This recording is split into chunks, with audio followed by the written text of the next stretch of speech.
Did and the title's wrong. Oh. Well, I was trying to tell you guys in chat, but I don't think you guys seen it. Oh no, I didn't. Hey, you guys have been muted the whole time. Okay, we're live now. Okay. Okay, this is Elysium Romeo signing out. Good luck, brothers. Thank you, Romeo. Whoa. Romeo to the rescue, dude. Okay, let's try that again. It's good do it. evening. It's Tuesday. It's Titan Esports. It's Lamb play-by-play. It's Stefu. It's got to be my color caster for tonight. I'm so excited for my boy on the desk. We'll just reiterate what the conversation that we had here, Stefu. We're excited to see some League of Legends action tonight. Absolutely, and another thing, we have faces. This is the first time that you guys are going to be able to see us in between the different matches. So thanks again, Titan Esports, for giving us this amazing opportunity. And Lam, really nice meeting you. It is indeed, and it has to be. We'll give a big shout out. I usually do it right at the end, but Lucan's going to be our production for tonight, and I know my man always brings the heat. The Jackie all trades the GOAT, and he will be sticking with us through this best of 5. And I mean, what a best of 5 it could be here, Stefu. We're looking at undefeated teams in the regular season. Yeah, man, it's going to be really tough because these guys have only dropped 2 games each. Like, both teams have the exact score. And it's absolute madness because we've seen these teams play all throughout the different matches. I actually have, like, here our small spreadsheet from the Titan Esports from the Gladiator League. And dude, these matches have been either carnages, like they have done a lot of damage against their opposing teams, or they've had, like, last series, both teams were 3-0. And it was absolute carnage in both sides. Like in the case of Clout9, we saw them go against ISM All-Star Gold, and they went from behind. Like they lost the early game, mid game, they went straight ahead, and it was absolute madness. And so I want to hear your backstory. What have you heard about this league? And maybe I can help you out to give you a little bit of context. Well, giving context is everything here because, again, I'm thrown into the finals. I mean, lucky me because I can't be more blessed than this. Titan Esports doing a big one in this one. And both of these teams, really, I had a glance over kind of the story that's been for both of these teams. Now, it has to be said as well that Elysium Riptide, they have that depth in the roster, right? And that's something that they've used predominantly throughout the season. They've had little individual changes here and there. But I want to hear what your thoughts are here, Stefu, because you've probably been here a lot longer than I have, and I know that both of these teams, they're in the final for a reason. Yeah, like Lucan would say, I'm essentially the town bicycle. Everyone has had a go with me on the streamcast. So, what's going to happen is that we have both teams that have a lot of ups and downs when it comes to their game plan.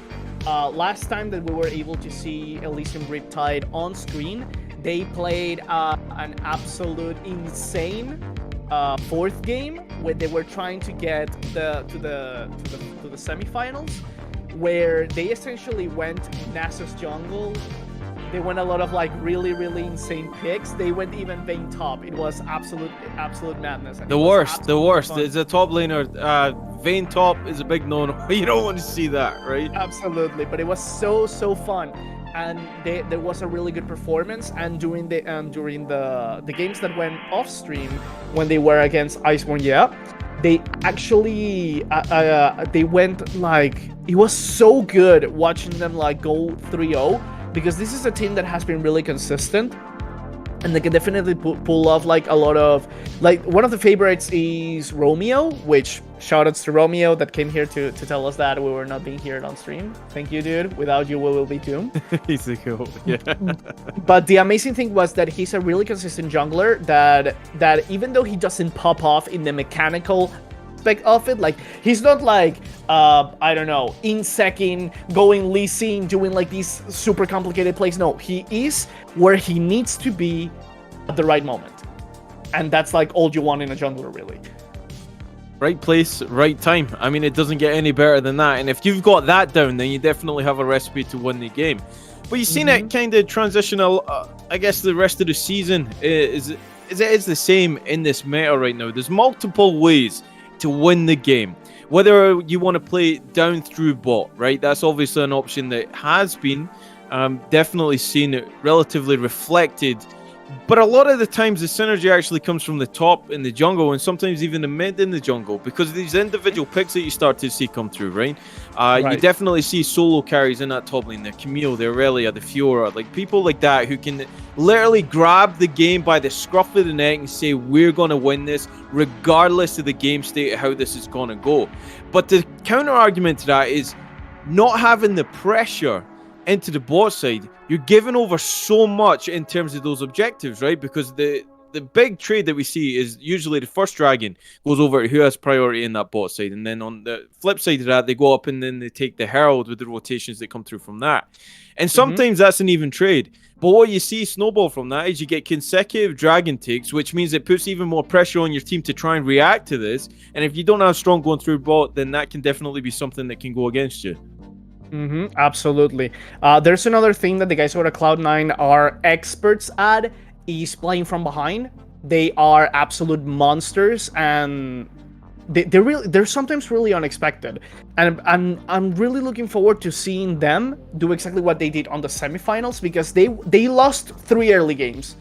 Like all 3 games, they had like really bad early games. And right now we are about to go to the draft. Okay, so we're going to talk about one more time. So what's your outlook for this match? What do you think is going to happen? And then we're rolling down into the draft.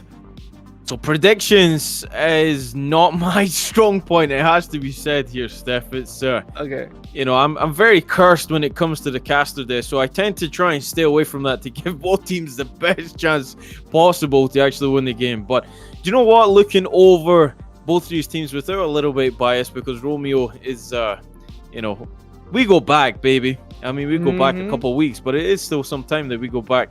I do see it's going to be a close series. I mean, any team that goes undefeated in the regular season obviously shows prowess, and the fact that they're both in the final here means they deserve to be here. So I'll throw it out there. I think Elysium's going to take the tie, but how are they going to do it? I don't know. Is it going to be a close one? You can for sure bet your life it is. There are people on the chat asking for, give us game 5, please. And dude, I'm scared of game 5s, because usually, okay, so but right now let's talk about game 1. My prediction is that I'm pretty sure that Cloud9 is going to take game 1. They're going to start from behind, and they're going to get that first game. That's my outlook for it. We will see how they do that, because, ladies and gentlemen, we're into draft for game 1. We will see what recipe for disaster or success is going to come out from both of these teams here, as I'm sure this banning phase will go thick and fast. And where do we want to see these bans, Steffi? Because we've seen a little bit of the background of the individuals that are on both of these teams. And highlighting is definitely, again, I go back to the individual carries in that top lane, especially for somebody like Boogie, who you cannot ignore, because this individual can take over the game and definitely possesses that threat to just be there no matter the game state. So where do you focus your bans? As we're seeing bans in multiple lanes coming in through right now. We're seeing the Victor ban on the side of Cloud9 and the Blitzcrank, both picks that are super consistent. Blitzcrank suddenly became one of the greatest champions, and Cloud9, that Shyvana ban is targeted towards Romeo. They don't want to deal with Romeo Shyvana. At the same time, the Graves ban from the side of from the guys of Elysium,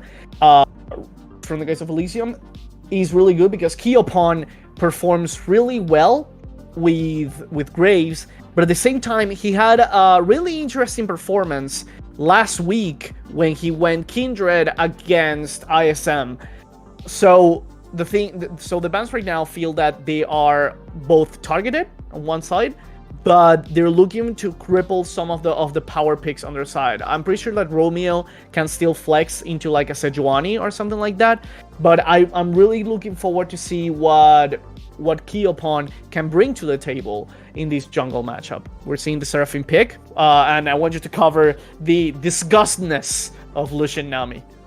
It's definitely one of those that towards the end the Worlds was actually really focused on, that Lucian and Nami are one of those dynamic duos. Of course, the Nami emphasizes the threat of the Lucian so much more than any support that can be paired up with this one. But I actually want to take you back. I want to talk about Cloud9's priority here. Now, Seraphine, I feel like, is such a high priority champion. You cannot ignore. Has to be picked or banned. And the fact that it's been left up in the draft means that it is going to be picked up here. But I do prefer the Seraphine to be in an individual lane. I feel like if you go the Seraphine support route, it makes it a little bit more difficult for that champion to actually scale up and do the damage comboed by the Encore that goes through in those big team fights that we usually see this champion pop off on.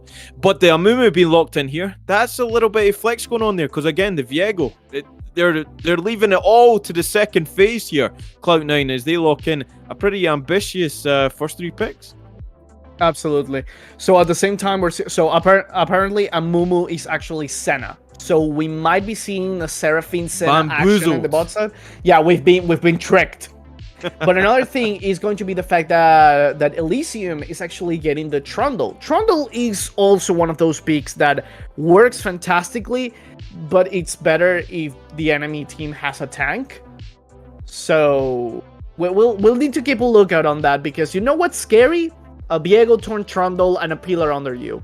That thing is not fun. Lockdown potential is certainly something that comes strong in Clout9 already. The Seraphine, of course, you're going to get the resets coming out from the Viego. The Amumu, well, it's not Amumu, god damn it. It's the Senna. It's Senna imposing. The imposter has been sussed out. It's Absolutely. Senna. It's going to be paired in that bot lane. So Seraphine, Senna, of course, we've seen this multiple times. The scaling is definitely online for that bot side, but you can say the same for Lucian Nami. So that's going to be really interesting how that narrative of picking the dragon over anything else, like trying to play around that objective, is how it's going to go, because Lucian Nami is very ferocious in the early game. One bubble and you're getting comboed to at least 25%, maybe 50% health, depending on the position in there. Of course, you've got the sustain coming through from the Senna and the Seraphine as well. So again, it's an argument to be made here, Steph, because there was so much talk over Oblivion Orb and what it can actually do in the game, but you feel like if you ignore heal cut against these champions, you're just doomed. Absolutely. And now we're seeing the second wave of bans. We had the Darius and the Vex. The Darius is also a target ban against Napquan. He actually had a really amazing performance in the semifinals as Darius, so he's a very scary champion with him. And on the other side, we're seeing the Swain and the Vigar. Really consistent matches.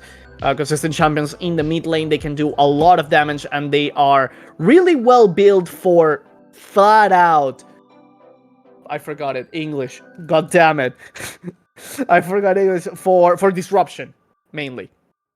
Yeah, making it as hard as they possibly can. And I mean, the Silas here as well is a super interesting pick, because the Silas again can pick his poison, right? That nether grass that comes through from the Malzahar, he can do it back, and sometimes he can do it a little bit better. But Set going to be locked in here is another individual carry. We were talking about what you can actually do in that top lane, and Clout9 says we're going to match you lane for lane. They're playing very strong here in the draft.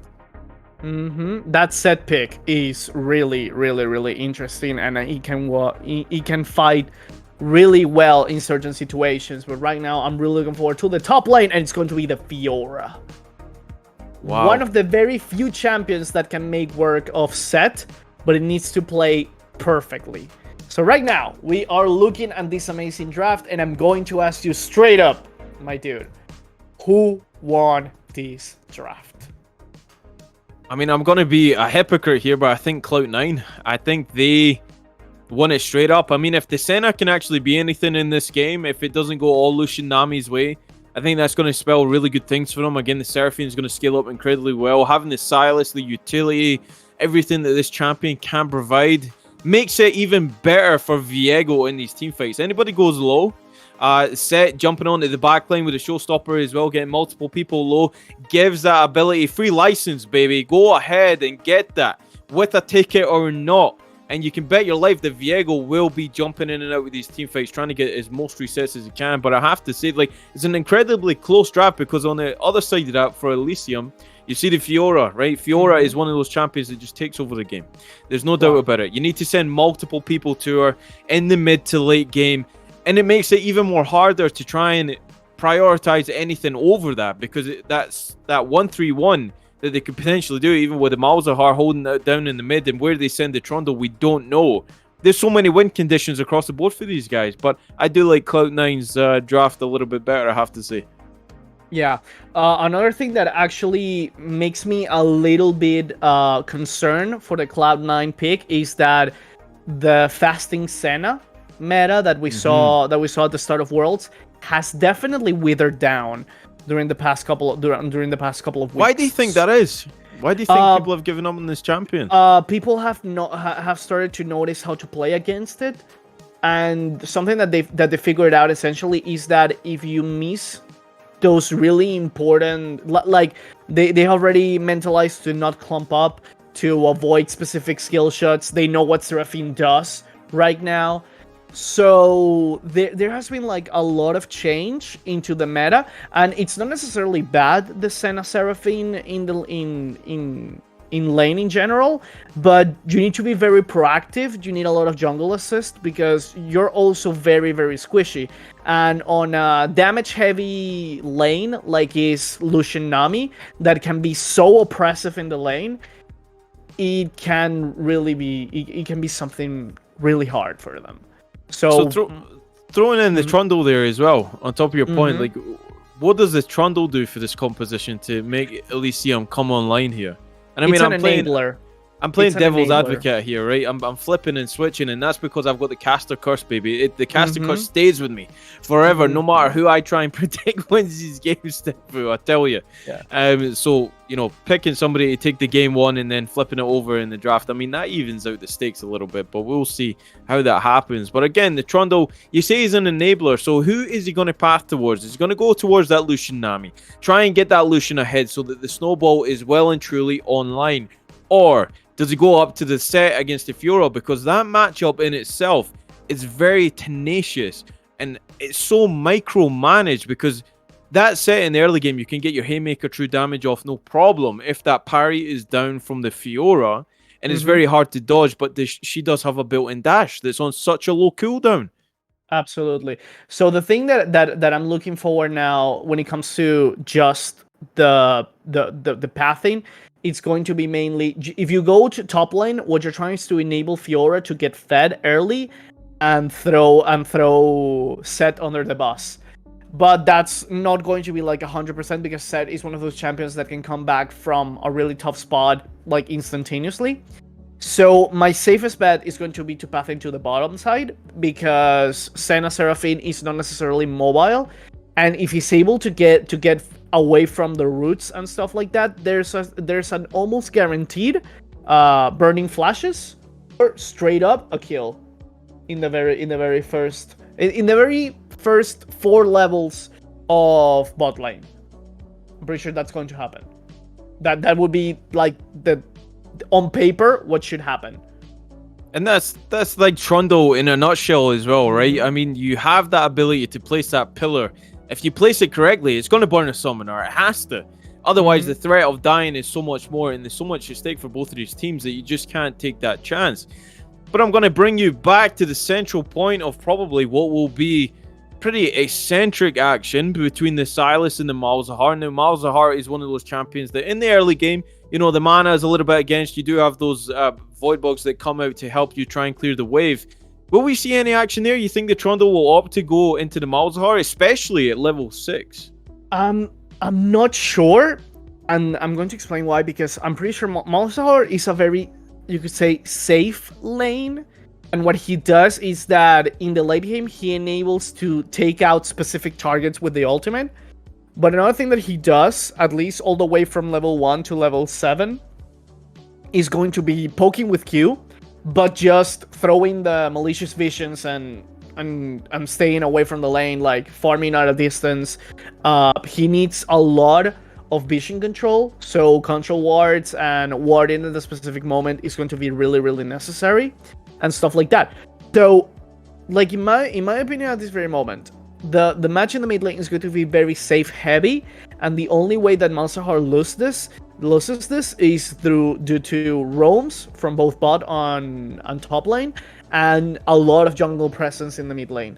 because even though he has this passive, the shield that allows him to get away from really hard CC for once, they can chain it between Diego and Silas and can definitely get a hit from it. Also, Silas has access to the Malefic Visions, the Malzahar ultimate, that is going to be devastating against the Malzahar in lane, especially when there's a jungler right nearby you.